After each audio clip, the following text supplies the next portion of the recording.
बहुत पुरानी बात है। गौतम बुद्ध एक शहर में प्रवास कर रहे थे। उनके कुछ शिष्य भी उनके साथ थे। उनके शिष्य एक दिन शहर में घूमने निकले तो उस शहर के लोगों ने उन्हें बहुत बुरा भला कहा। शिष्यों को बहुत बुरा लगा और वे वापस लौट गए।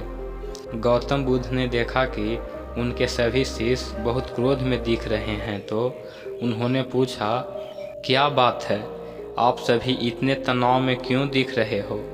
तभी एक शिष्य क्रोध में बोला, हमें यहाँ से तुरंत प्रस्थान करना चाहिए।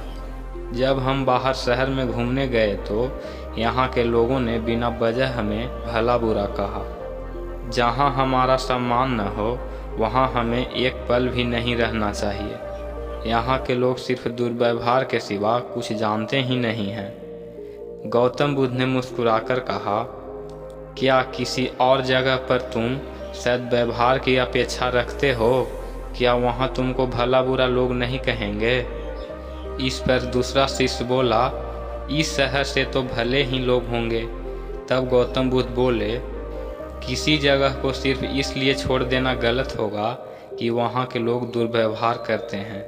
हम तो संत हैं, हमें तो कुछ ऐसा करना चाहिए कि जिस स्थान पर जाएं उस स्थान को तब तक न छोड़ें जब तक अपनी अच्छाइयों से वहाँ के लोगों को सुधार न दें। हम जिस भी स्थान पर जाएं वहाँ के लोगों का कुछ न कुछ भला करके ही वापस लौटें।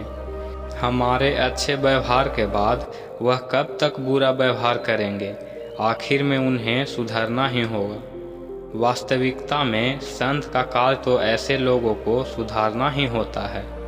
सही चुनौती वो है जब हम विपरीत परिस्थितियों में खुद को साबित कर सकें। ये सभी बातें सुनकर बुद्ध के प्रिय शिष्य आनंद ने प्रश्न किया, उत्तम व्यक्ति किसे कहते हैं? इस पर बुद्ध ने जवाब दिया, जिस प्रकार युद्ध में बढ़ता हुआ हाथी चारों तरफ के तीर सहते हुए भी आगे बढ़ जाता है, ठीक उसी तरह उत्तम व्यक्ति भी दूसरों के अपशब्दों को सहते हुए अपना कार्य करता रहता है।